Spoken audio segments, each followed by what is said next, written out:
Hi, I'm Joe Navarro. Welcome back to People Watching. Today I'm going to be talking about the eyes.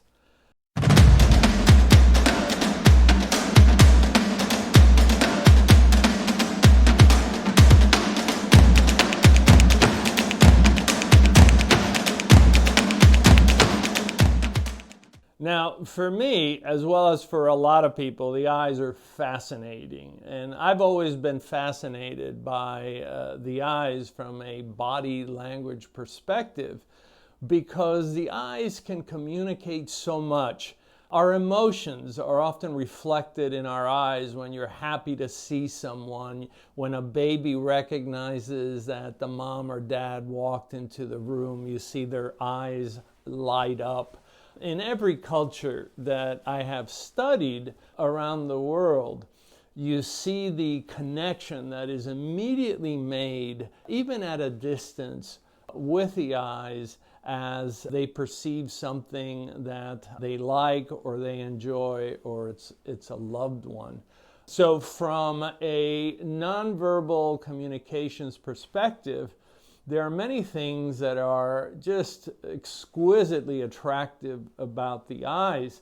Your best actors often have the ability to communicate everything that they feel through their eyes, whether it's the love between a mother and a child or the love between two people that are soon going to be separated. Or you see the utter disdain of one actor towards another actor because that's what the scene calls for. And it's all right here. It's all carried out with the eyes. Oftentimes we don't even see the rest of the body. We just see the eyes. And there is something about that that pulls us in. We know from the studies in biology and in anthropology and zoology that we naturally have an attraction to baby faces because they have the larger eyes in proportion to the face in general. So they have the ability to pull us in. We know that in ancient times, going back to the time of Cleopatra, and even before, that women and men would put paint, different things on their eyes to make them more attractive, more interesting, and to draw the attention of others. So they may not have had scientific proof, but they sure had empirical proof that decorating the eyes, putting makeup on the eyes, made the individuals more attractive. And if you go to Egypt and you see the tombs and you see all the artifacts, you see how often the eyes are decorated. So we have the biological and historical perspective of looking at the eyes, but certainly now we know so much more about the eyes. We know that when we're born, usually our visual range is actually very limited. And so for a baby, everything is in this intimate zone. They can focus enough in this intimate zone, but everything beyond that tends to be blurred. The one area that I would, and I have to say it right here, stay away from is please don't go to get information from the eyes for the detecting of deception. I remember in the 1970s and in the 1980s, there was all these claims that you could detect deception through the eyes. Please stay away from that. There is no evidence to support that. Making those kinds of allegations can get you in trouble. And while it is true that when we're processing information, I often, when I'm thinking about the past, I'll look up and to the left. If I'm imagining something in the future, maybe I'll look up and to the right. And oftentimes when I am processing sentiments, maybe they're down here. But please don't draw any inferences from that other than on processing information. And that's really all that we can say. There's a lot of nonsense out there. And it's gotten a lot of people in trouble who said, well, I think he's lying because he looked in one direction, then he looked in another direction. All we can say is that they were processing information differently. From a personal standpoint, how we use our eyes can also help to enhance communication. So you can use your eyes to greet people. The eyebrow flash that we often talk about, the relaxing of the eyes when we see someone that we appreciate is immediately visible. We know that when we like something, our pupils dilate. We have no control over it. This just happens naturally. And when something about someone is disagreeable, or we see something that is in fact disagreeable, our pupils tend to constrict.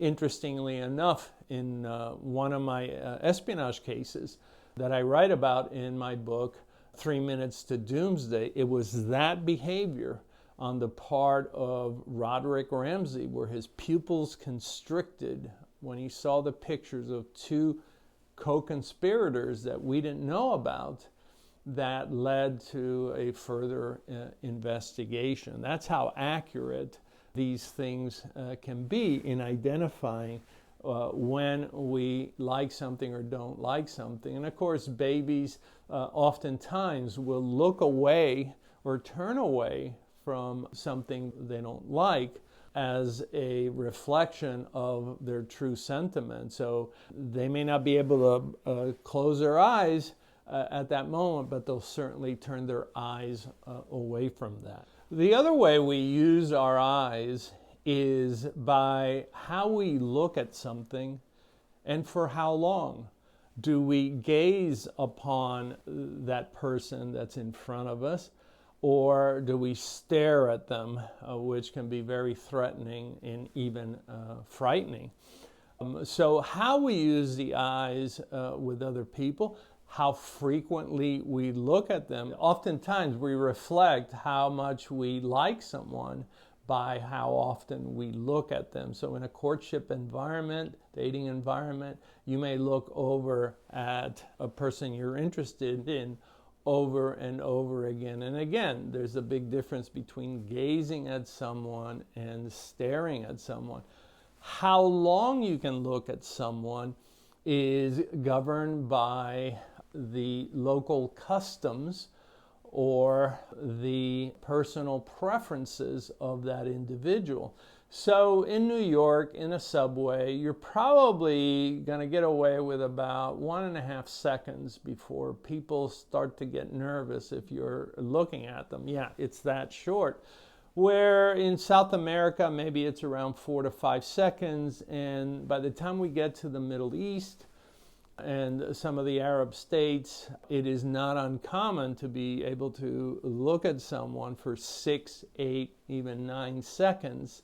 And that is customary. That is cultural. Now, a lot of people who have never traveled abroad may find that a little disconcerting.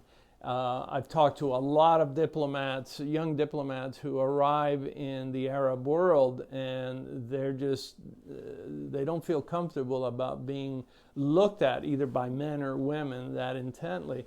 And once again, I have to remind them that this is very cultural, that in certain cultures you can look at someone for much longer periods of time. And even across America, whether you're in New York or the Midwest, in the Midwest we can look for a little bit more time. It's a much more relaxed atmosphere than, let's say, in New York City. So just be aware of where you're at. So once again, the eyes are receiving information, they're conveying information. And when we talk about receiving information, let's not forget that the visual cortex is about the size of your fist. So no matter how big you are, make a fist. That's about how big the visual cortex is, and it's demanding to be fed. What does that mean? It loves novelty. Your eyes love novelty. If something moves, the orientation reflex, which is in a very ancient part of our brain, orients on that movement. And then if it's something novel, it becomes very attractive to that. I remember working with a fellow agent who was in the Peace Corps in Africa, and she had very blonde hair. And she reminded me or told me about when she went into a village and they had never seen a woman with almost white hair, that people were just running out and they wanted to see this. And not only see it, but then they wanted to touch her hair because they'd never seen anything like it. So novelty is very attractive to the eyes, and it can manifest in changes in our own behavior. So it can be very attractive, very exciting, very much fun. And that's part of what we look for when we study the eyes. Now, the other thing I look for is with the eyes is how often people will touch their eyes, and we forget, and I wrote about this in Psychology Today, that the fifth cranial nerve, the trigeminal nerve, part of it is infused in this area. And so what that means is that, for instance, if you have a young baby, that a lot of times you can put the baby to sleep by stroking the eyelids or the area just above the eyelids. It's very relaxing. That when we're stressed, we oftentimes will press our fingers into our eyes, and that causes us to relax. This is known as the ocular cardiac reflex, where stimulation of the eyes, the eyelids in particular, massaging them, can cause us to calm down and slow our heart rate down. This is an interesting phenomena, and we have to be careful with young children, but with adults, oftentimes we find ourselves rubbing our eyes, covering our eyes when something terrible has happened or we've heard some bad news. And what it's actually doing is calming us down. Now, what's interesting about this behavior, and some of you may have heard this in presentations that I've done. In 1974, one day I decided to skip class, and I went over to this center where there were children, and some of these children were born blind. And it was interesting to observe children who are born blind, how they will, when they hear something they don't like, they don't block their ears or cover their ears, but in fact, they cover their eyes. And that's when you realize the universality of this and how these primitive systems in the brain use heuristics, these shortcuts, to calm ourselves down when we have bad news. Look at any photograph of a bad day in Wall Street, and look at how often you'll see the traders with their fingers covering their eyes. Again, it has little to do with seeing, but for those of us who observe, you can tell how bad things are by how often or when people cover their eyes. The other thing that's interesting about the eyes is how quickly they react to stimuli. So a bright light, we squint. Bad information that could hurt us, information that we don't like, information that we find dubious, oftentimes you'll see us squint. We squint because we don't understand, or because we have doubts, or because we are somehow feel threatened by things. And that's all reflected right there in the eyes. And then immediately the eyes can pivot in milliseconds when we hear great news. Oh, is she here? Oh, is he here? And our eyes immediately light up. So the eyes, probably faster than any other area of the body, pivots on new information, pivots on emotions quicker than any other area of the body. And so, while I often say that the feet can reveal a lot of emotions and sometimes very accurately, I also keep an eye on the eyes because it's such a valuable area that reflects emotions and pivots on emotions instantly. Now, I'm often asked, well, what about people who cry a lot and so forth? And I'll repeat it over and over again. For me, crying is neutral. I don't attach too much to it because I've seen people cry to manipulate others. I've seen 5-6-month-old babies that will cry to get attention, and then the minute you hand them something, they stop crying in an instant. And so it's performative for some people, it's manipulative for others, it certainly communicates, but the question is, are there other things that we can rely on? And there usually are. I get this question almost every week, and that is, well, what about when people refuse to make eye contact? Well, we now know that there are people who, out of politeness or contriteness, in other words, they feel humbled, will avoid eye contact. Latin American children, African American children are often taught that when they're being chastised or reprimanded or in the face of an authority figure, to look down. Eye avoidance is not disrespect. Eye avoidance is not deception. And please get that out of your heads.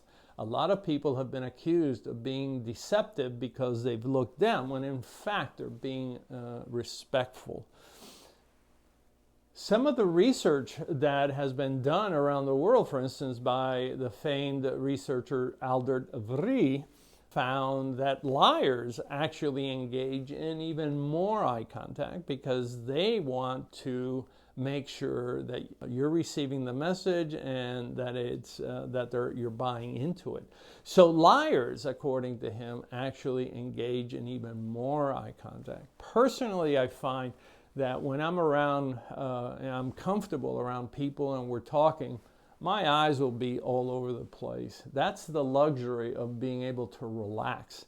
When we're tense, our eyes tend to be more focused, and our energies tend to focus in particular on the other person's eyes and movements and so forth. So the more relaxed you are, the more you're going to be able to look around.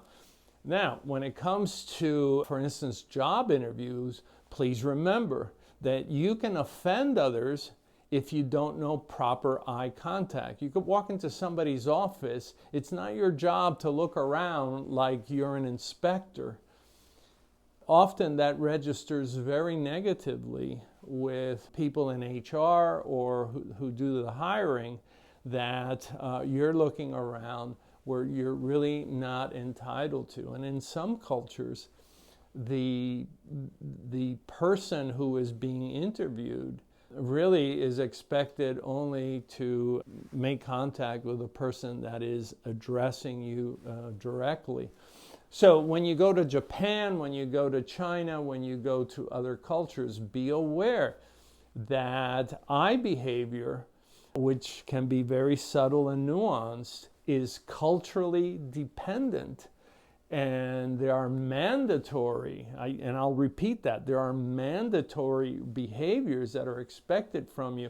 And if you don't do them, then you're perceived as disrespectful, or you're not culturally aware. And if you're not culturally aware, then why hire you? The other question I get asked about is, invariably, it's blink rate. What about blink rate? Some people, it goes up really fast and high, and that's true. Stress can cause our blink rate to go up, but so can coffee, so can certain drugs. Having a bad experience just before you enter into a room can cause our blink rate to go up. I often tell the story of being in court when the prosecuting attorney that I was with had just put on new contact lenses, and his blink rate was just over the top. It must have been 80 beats a minute. And the jurors were looking at the prosecutor, and finally I said to him, "Hey, Terry, you've got to front this. You need to tell the grand jury that you've got new contact lenses in." And he did exactly that. And at that point, you see them almost relax. So fast beating eyelids, they are distractive, and people will wonder what's going on. So if it's just something that you got something in your eye and so forth, just be aware of that, front it. The other thing to keep in mind is please don't use blink rate as an indicator of deception. Many things can cause our blink rate to go up. On myself, I've noticed that many times when I'm going through security at the airport, my blink rate goes up. And in part, it's because like everybody else, you're running late, been standing in line, you've got to go through a process, and it's the dislike of that process that oftentimes can cause our blink rate to go up. So please don't attach anything to that. So there you have it. It's a review of how much information our eyes can reveal. But in everyday life, always remember that we can use our eyes to greet each other, to let the other person know how appreciative you are of them, how much you enjoy them, the pleasure that they bring to you. Use them to communicate, not just to take information. And always remember that we're always transmitting information. People are always looking at us, and the eyes are one of the best ways, and we know this from studying babies at a young age, to convey just how we feel about them. So thank you again. Please subscribe, and I love to hear from you, so share your thoughts. I always try to respond to everybody who comments. Have a great day, and use your eyes.